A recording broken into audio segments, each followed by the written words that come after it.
Okay, here we've got the simple calf raise. For this one, ideally you're going to need a little ball. I've got a little soft ball here. If you haven't got something like this in your locker, you can actually use a full toilet roll or something, or a few balls of socks rolled up and squished together. If you're out and about and you want to use this as a warm-up, pre-run, well, you can go into what's called the first position, where you bring the heels together and have the feet slightly turned out. We don't want to be excessively pointed out there.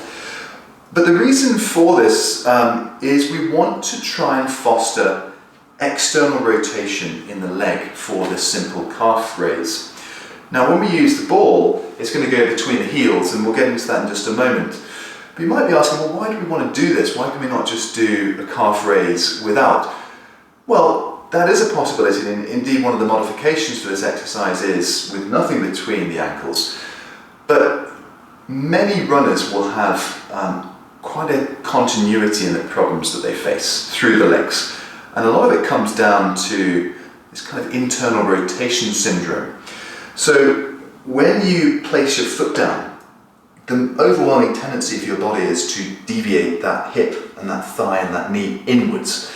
And that's the kind of natural collapse.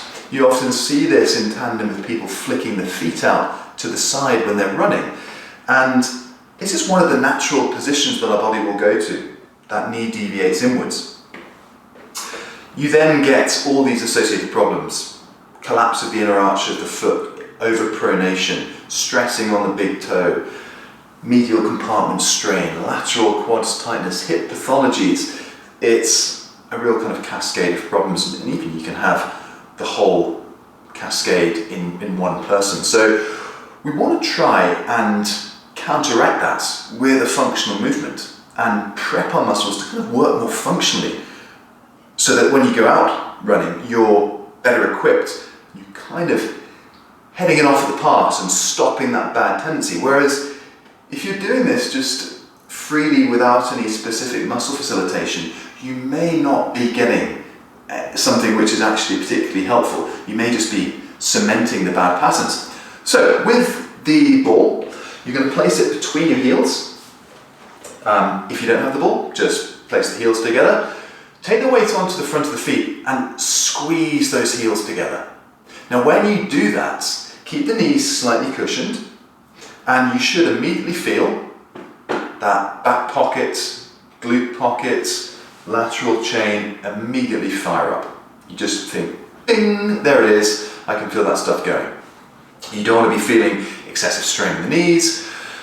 It just wants to be a kind of 5 out of 10 effort squeezing that heel. So by taking the weight onto the front of the feet, you can just free up the heels a little bit. We're now prepped to go for our simple calf raise. The key thing is to keep the squeeze consistent as you're performing this. Hands on the pelvis, probably as good as anywhere. Keep the squeeze on, and then float up, and then float down. You're just doing this simple calf raise. Now the beauty about doing this is we are firing up all of those external hip rotators, all of the supporting muscles for the inner arch of the foot. So we're thinking about flexor hallucis longus, tibialis posterior, those super important ones, the medial soleus, the medial calf compartment, and we're then, with those switched on, getting them to do what we're going to be doing when we're out, which is the ankle dorsiflexion, plantar flexion. So we're getting a really nice running specific and also inward rotation syndrome specific or avoiding technique here. With the simple raise, you want to try and focus on quality if you can. Remember, Pilates is the undercurrent to all of this. So we're looking to control up and control down. And this means that we're far less likely to have that kind of characteristic loss of control in the ankle and heel position when you're doing simple raises, simple calf raises, which you typically get if you don't have something to elicit that external rotation of the leg. Once you've got used to doing it with the knees straight, then mimicking what happens naturally when we're running, knees slightly bent. With the knees bent, you shift the burden onto some of the deeper calf muscles. Squeeze the heels again, keep that consistent, keep the knees fixed, bent, and then up and down exactly the same way. A lot of people find this one a little bit tougher. There's a little bit more tendency for shaking and for circulation to happen here.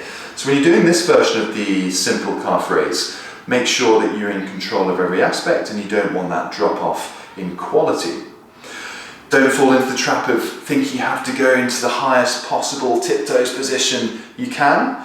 You want to do this exercise with good control all the way through, but what we've just done there, 20 reps or so, you can really feel those calves getting woken up in a very positive way.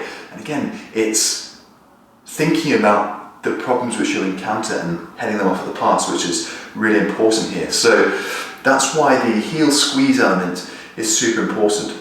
Final point with the foot position, I mentioned at the beginning, you don't want your feet out here. When you're running, when you hit the deck, you're not purely parallel with the feet. The footprint will probably be turned out slightly, so there's a slight pointing out in the running gait. That's kind of where you want to be, just that 5 or 10 degree deviation tops from purely parallel. Now, if you are fairly happy that your control of the lower limbs is good and you haven't had something like that inward rotation problem or any of those associated problems identified, then you can absolutely do this with nothing between the heels.